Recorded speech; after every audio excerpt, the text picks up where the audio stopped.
again. I'm Imran Garda and you're in the stream. Today, a show you, our community, requested. Could upcoming elections in the Democratic Republic of Congo bring change to what many call a failed state?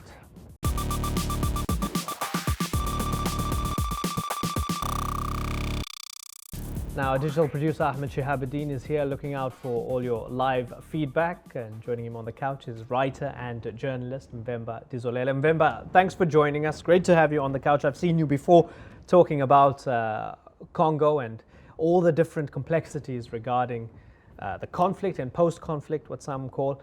Frantz Fanon had said that Africa is shaped like a gun and Congo is the trigger. If that trigger explodes, the entire continent explodes.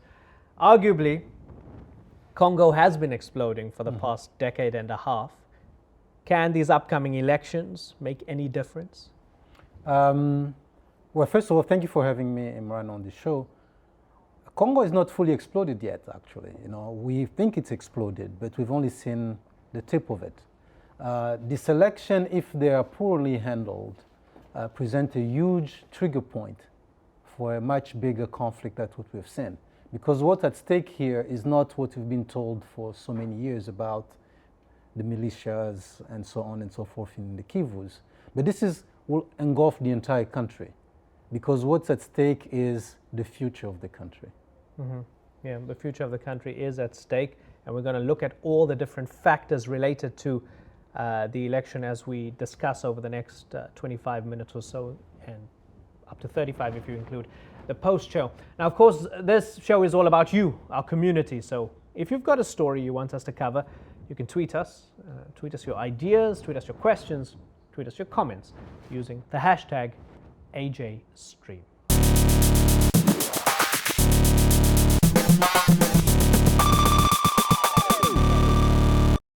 Well, on Monday, media organizations in the U.S. sent letters to New York City officials complaining about the treatment of journalists covering the Occupy Wall Street movements. Now, news groups like the Associated Press, the New York Times, and Thomson Reuters claimed the police officers used force and arrested several journalists who were simply trying to do their jobs. But it's not just media organizations that have complained of police abuses. This lady right here, a pregnant woman who you can see right here, was pepper sprayed during a raid on Occupy Seattle last week and is blaming police for the miscarriage she suffered on Sunday. Jennifer Fox is 19 years old and claims that an officer hit her in the stomach twice before spraying her with the pepper spray. Now, this is a video that was uploaded to YouTube on Monday showing Fox after the incident. That's her. Let's listen in.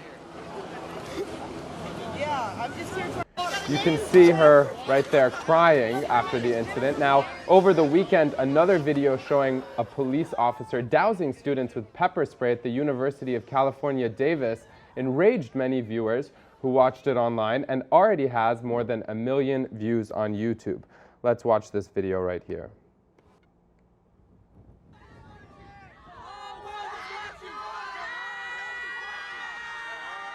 Now, the school's faculty association called for the resignation of the chancellor, and the campus police chief and 2 police officers were put on leave pending an investigation.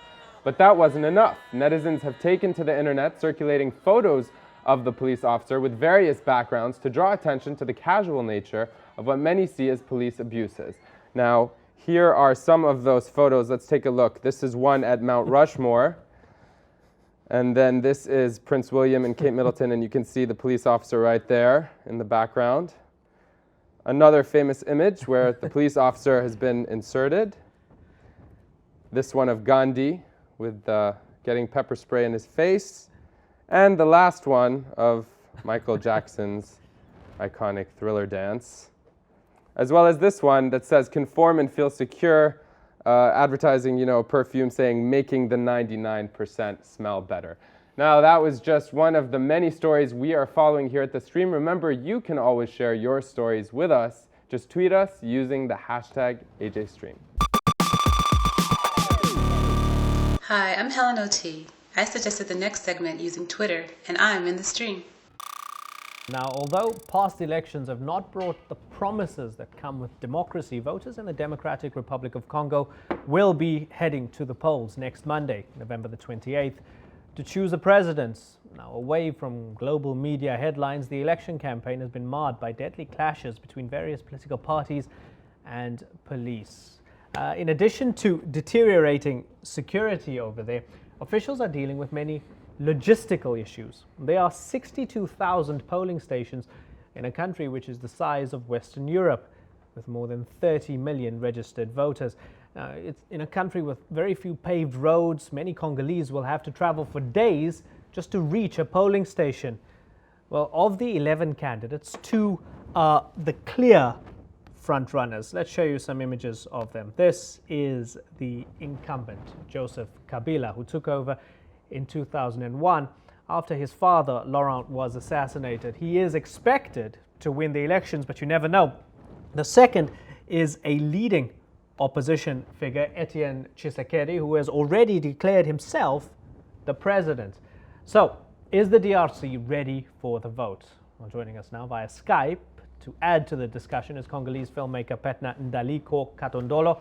Welcome to the stream, Petna. What do you think? I spoke to Mvemba just a couple of minutes ago. He says this is a hugely momentous occasion for the country. Do you attribute that much significance to these elections? Well, thank you for having me on the show, Imran. Yeah, well, I think that it is true. The election going to play this election a very important turn-up for the country, because this is the time we're gonna assist to a Congo, being called a Democratic Republic of Congo or not. So yeah, I think I agree with what Mvemba said. What are your biggest concerns ahead of the election? The biggest concern is I think the people are not well informed so far about how the election should be organized, and candidates themselves on these presidential elections are not having a proper debate which shows their political plan for the country. Okay. That's my biggest concern. Okay, let's ask Mvemba about that. Mvemba, Petna is worried that people are not informed and there isn't a debate, i.e., I can read into that and say that there isn't a proper campaign ahead of the election. By definition, then, it's already not a democratic election, is it? Correct. I mean, the problem of democracy, the question is always, that is often asked, can people who are not informed really benefit from the democratic right? If you don't know what the candidate's program is for you, if you don't know what the candidate stands for, if you cannot read, if you don't follow the discourse itself, if there is no public debate to start with, what is it exactly you are voting for? So that issue is relevant today. It goes from civic participation. The parties are not really prepared, meaning there was no training of any substantive quality to help. I was an observer in 2006. The problems that we faced in 2006 are still there today. So literacy is a problem or lack thereof in a lot of rural areas where a lot of women cannot read. So when they come to cast their ballot, somebody has to help them. That somebody then violate the secrecy, so to speak. But this woman has to read, or the man who cannot read can. So the issue of civic education is at the core of what Petna said, and at the core of the problem that we'll be facing as we move forward. You mentioned 2006. That election was championed by observers, by the West in particular. Joseph Kabila beat Jean-Pierre Bemba. How would you find similarities between that election and this one? You say the problems are the same, and where would you find that they differ? The problems, some of the problems are similar, meaning lack of civic preparation. That's similar. Lack of civic education, preparation of the parties, and then also of the voters. That's one. But the difference is that in 2006, the country was better prepared, meaning the process, the electoral process went much more smoothly than it's going today. So there was no panic in 2006 like we're feeling today. If there was, it was something minimal when you compare it today. Today we are less than 2 weeks now. We are, today is what, the 22nd? The election on the 28th, so less than 6 days. Yeah. And the materials, the voting materials have not been delivered to all the voting centers in the country. We are not sure if the elections will take place on the 28th. Yeah, there's grave doubts about that. Correct. Hold that thought for a moment. Ahmed wants to come in. Yeah, Mvemba, you talked about some of the challenges facing Congo. Egypt, is also expecting elections on the 28th, facing some similar complications or challenges in terms of literacy and a lack of civic preparation. We have a question that came in from South Africa from Prashantini, specifically about the Electoral Commission. So let's listen in. So my question is, how independent is the Electoral Commission of the DRC that could possibly produce results which are worthy of respecting? Good point, Mvemba. So it's a very important question, and it's a question that goes to the core of the challenge that the DRC are facing. The Election Commission is composed of 7 people, 4 representing the presidential majority in parliament, and 3 from the opposition. The Electoral Commission is not working in a transparent manner, meaning the opposition have alleged a lot of fraud, a lot of inconsistencies. But because the chairman of the CENI, as they call the Electoral Commission, has not worked hard enough to restore faith in the process, it's become very problematic. So the question from your viewer from South Africa actually hits it on the nail. Beside the logistic challenges, the other challenge, much more dangerous and much more volatile, is the challenge about the credibility of the process. Right. So logistical issues, issues of credibility, and you mentioned lack of trust in the entire process and anger amongst the opposition parties. Petna, I wonder then if you could weigh in on the issue of some of this nasty language that we've been hearing recently. I've got some interesting quotes from candidate Etienne Tshisekedi, who called on his followers to, quote, terrorize the country's security forces. And then I've also got another quote from a militia leader, Gabriel Kuyungo, who said, quote, there are too many mosquitoes in the living room. We have to spray some insecticide. My immediate thought when I read that, I thought of Rwanda, and I thought of the, cut down the tall trees, referring to Tutsis. That sort of nasty language that's been floating around the discourse recently, is it something we should all be very afraid of, or is it just a little bit of bluster and rhetoric? In fact, it is very dangerous. It's very dangerous to have such kind of language. I know that there is a frustration on both sides, and that's why we are insisting on the growth of these kind of languages, which is it's a very dangerous thing, and I think we should take it seriously, because in a part like in the east of Congo, where I'm from, like in Goma, people they still aware. People that have suffered even from the after genocide or in Rwanda came to Congo, and in fact, people who died in the east of Congo, it is massive. It's massive, like the double or the triple of what happened in Rwanda. And this kind of languages are very dangerous, and of course it's out of frustration. Some politicians are calling it a strategy of removing the fear in Congolese people. But I think it is also a lack of understanding the today's Congo. That's where I'm talking about a serious problem of the candidates themselves. Do they really know the today's Congo? Right. What is it on the state? That's what I think. Let's get Mvemba's view on this. The rhetoric and the way words are being used as weapons now in the build-up to the election. How alarming is that to you, if at all? It's very alarming, but even more importantly, it exposes the real problem. Prior to the statement being made, government security forces, security agents have been abusing a lot of the opposition leaders. So that's the part that has been missing the discourse. You know, Petna just talked about the frustration. Well, why people are frustrated? Because a lot of the civil rights have not been guaranteed. I mean, members of the opposition have been attacked when they tried to hang posters of their candidates. In one area of Kinshasa, people were shot. And then people really feel like, okay, if the government cannot protect us, protect our rights as citizens, our constitutional rights in terms of this election, then who will? And then you start getting very dangerous statement, inflammatory statement like the one Etienne Tshisekedi made. But once we took them in that context, then the light, nobody should condone violence of any type, but on either side.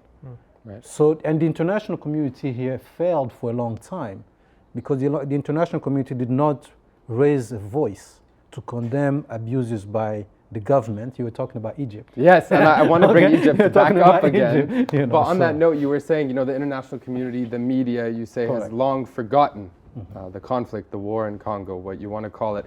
We have a question coming in from a Congolese living in Johannesburg, Arnold Kapand, who says perhaps in Congo, the Congolese should follow the Tunisian example. So let's listen in. Okay. We all know that Kabila will win unfairly the elections.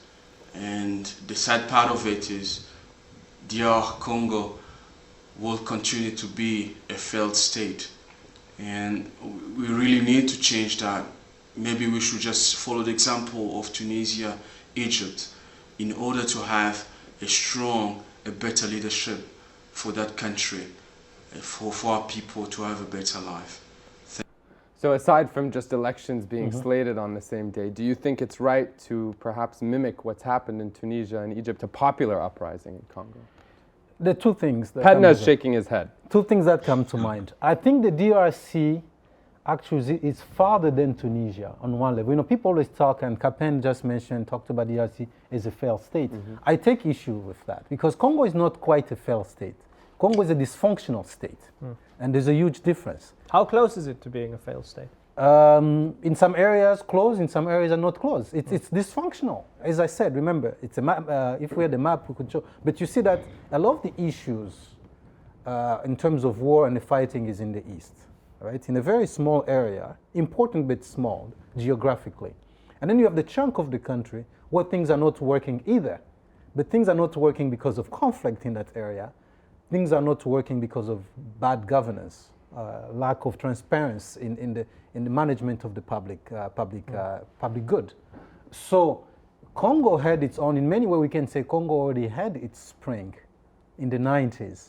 You know, in the 90s there was a wave of movement across Africa to topple dictators. Well, so you're saying when Mobutu Before even Mobutu Before went. Mobutu. In 90, because Mobutu was close to leaving the country first in 92. Well, I mean, the cynic can say the spring was with Patrice Lumumba and the Belgians and the CIA and everybody else. Yes, that we can go found that a way far. of getting rid of him. No, correct. But what I'm saying is, 96, a process started. Right. Actually, with Etienne Tshisekedi, when he was strong in opposition. So that led us to 2006. The election in 2006, even though they were contentious, they were never contentious enough for the opposition to refuse the result. We had a runoff. So even though President Kabila was expected to win the first round, he did not. He was forced to go into the runoff, and he only won with 58%. But in the runoff, but still it was a clear victory, and his opposition contenders were forced to accept because there was faith in the process. Right. Today, the difference is not that whether Kabila wins or not does not win. It's how does he win.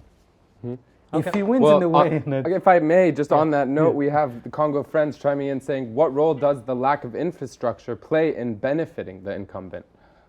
What would you say? Oh, it plays a big role. I mean, the incumbent, like anywhere else, this is not a specifically Congolese characteristic. The incumbent always has the wind on his back. Right. I mean, President Obama gets on Air Force One to go campaign for his friends. So in the Congo, it's the same way. The advantage of lack of infrastructure benefits him in a sense. The incumbent has more cash than anybody else. Right. And so he can get places where nobody else can get. That's a good point that you make, and I wonder if I can ask Petna, it's not only perhaps the incumbent who benefits from lack of infrastructure, from a dysfunctional state, from a failed state in the east, if you like. You've got conflict minerals, coltan, cobalt, diamonds, gold that many nations want to get their hands on. Militias for hire in order to extract those incredible minerals in this incredibly rich country. Rape still being used as a weapon for war, very close to the UN compound, even in parts of the east. There are very many belligerents in this conflict who perhaps don't want it to end. Does that give you a sense of hopelessness, Petna? Not at all. Not at all. I still believe in Congolese people, and I like the word of Mvemba when he talked about dysfunctional state. And I still believe very much in the Congolese people themselves, because I think it takes just a little bit of effort and giving much more power to the civil society. Let's focus on the people and not on the leaders, because all these leaders, for me, I see all of them coming from within the same population, but and they have beautiful ideas, good ideology, but it's only when they become they start become like they enter an office. That's where they change. But if we focus on building strong civil society, there is a possibility of changing, because at that time we will have, politicians will be accountable to the people. But so far they know that they have a large margin of operating in a way they want, because people are still illiterate. They don't have much access to education, to information. So there is hope. There is hope beyond all of this. And just if the people start thinking globally and act locally, I think there is a possibility of changing a lot of things still. Optimistic view. Stay with us, Petna, and Mvemba as well. We're going to continue this discussion in the post show. We'll continue talking Congo in just a moment. But for now, for the moment, change of beat right at the end of the program. Ahmed, tell us about some of the other stories we're covering. Well, we have 3 stories that we're also following today. We spoke about Egypt, and apparently, social media activists in Egypt are using Twitter in an interesting way, using this Twitter account right here, Tahrir Supplies, and the hashtag Tahrir Needs, in order to coordinate supplies that are needed in Tahrir Square, where they're all gathered and have been for 3 or 4 days. We also have a story in Brazil. Apparently, a federal police SUV has gone to extreme lengths in order to prevent a drug smuggler from fleeing. Now, let's just watch the video right here. You can see they're driving, and they actually hit an airplane in order to prevent the escape. This has gotten over 600,000 views. This happened in Pontal, near Sao Paulo in Brazil. And our last story is Pakistan's ambassador to the US has resigned, and he's done it over Twitter. Right here you can see the tweet, Hussein Haqqani saying, "I have requested PM Jilani to accept my resignation as Pakistan's ambassador to the US over the ongoing Memogate scandal, where he was implicated in trying to oust the head of Pakistan's military establishment." So those are 3 stories we're following. You can go to stream.aljazeera.com/leads if you want to vote these up and down, and perhaps we will cover them in a future episode. Yeah, it gives us a good idea as to whether you have an appetite for the stories or not. We're keeping our finger on the pulse of all of those stories and much, much more. So do keep your ideas streaming into the stream as well. We're going to continue the discussion regarding Democratic Republic of Congo and the elections there with Mvemba Dizolele and Petna Ndaliko KatondoloThumbnail, who's still standing by via Skype in the post show. So join us on the post show. Stream.aljazeera.com is where we are. So on our next show, we speak with a Bahraini minister about the Independent Commission's report on the unrest in that country. So join us then for Bahrain. For more Congo, as I said, stream.aljazeera.com. Thanks for joining us.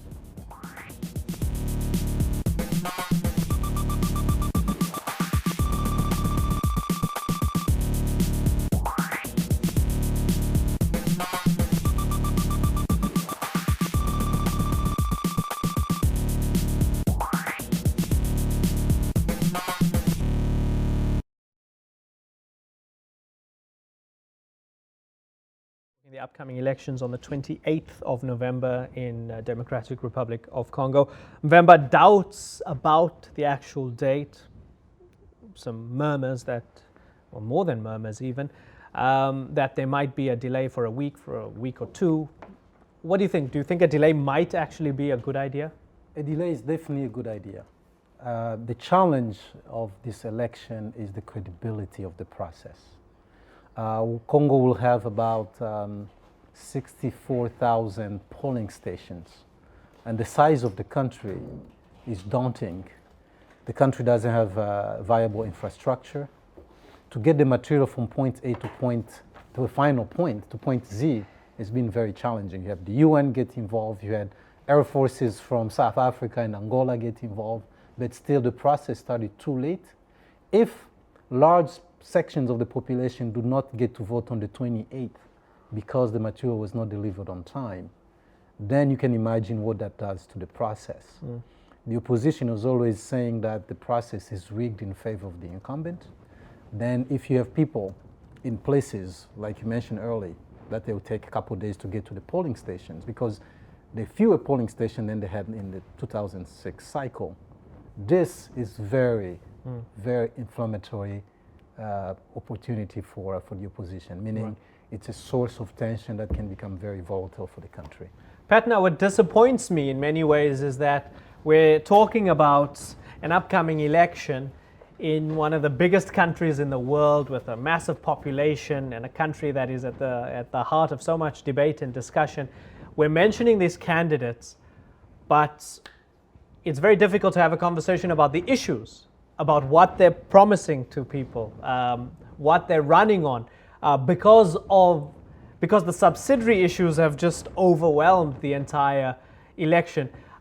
If you could give us some sort of idea as to how these politicians differ in their vision for the future of Congo. Thank you for the question. It's just so interesting. I've been even thinking about it lately. It's like instead of having proper debate, what they do is in fact they go and see musicians and record the songs, and then they get cars with a huge megaphone on them, and then start singing all along the day their praise. So there is no any vision, any program which the politicians are putting on the table for the people to have a possibility to choose and to think of a person who will bring up the change which they are aspiring to. On that note, we usually put out a call for video questions, but Mvemba, we got a very interesting comment from Francois Xavier Ada, a Cameroonian living in Cyprus. Let's take a listen. He talks about the marginalization of the opposition and how the leaders are to blame. Sub-Saharan Africa seems to be plagued by corruption and bad governance. There's a tendency in the region whereby the opposition is marginalized and election campaigns are dominated only by the incumbent party. The DRC is one of the few countries in Africa that has natural resources, but it is reduced to a war country because of its self-absorbed leaders.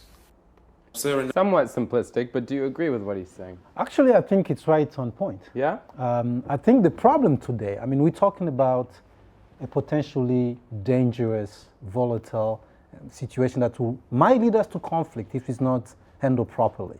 We are right on the tipping point. And the reason it's happening, if you were to ask me, I will say it's because the state, the leaders of the majority did not really assume the responsibility. But is the dysfunctionality of a state which is poor to begin with and has these natural resources, is it all because of self-absorbed leaders? I mean, for me, it sounds a bit like Stockholm syndrome, because in a way it lets those that have been plundering the country's resources for so many years. If you look at the colonial era and post-colonial era as well, we've seen President Kabilas as well. He's had to play this balancing act. At the moment, he's friendly with the Chinese and he's friendly with the West. It's a difficult job, isn't it, when everybody wants their finger in the pie? It's true, it's a difficult job, but you take a position you have responsibilities. I just talked a few minutes ago about how the election in 2006 is so different from today. Regardless of what the dysfunction that is happening in the country is, it is the role of the politician in power to assure that the process does not marginalize anyone, like Francois Xavier just said, because that's the problem that we're facing today. Petna was just mentioning the way people are campaigning. Nobody's making an effort really to bring the masses in. There is no public debate between the main candidate. Nothing is scheduled along those lines. That would have been very helpful. Why harass the opposition because you're in power? The president can win. It doesn't have, the security forces doesn't have to, do not have to go harass the citizen for that. I think we can do this in a much better way. You said the president can win and is in many quarters expected to win.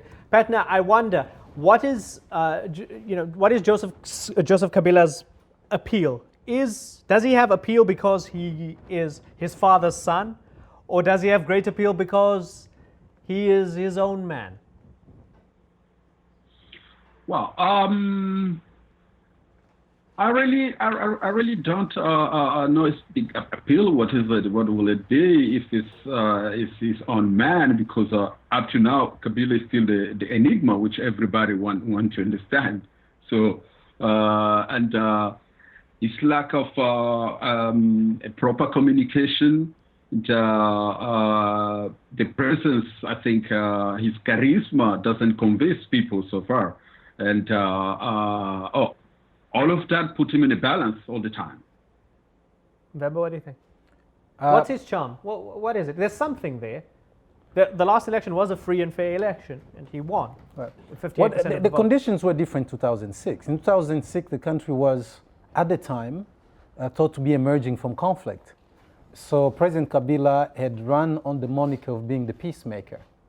And he had most of his votes in the East, where people saw him as the guy who had brokered peace, rallied all the militias, former militias around him.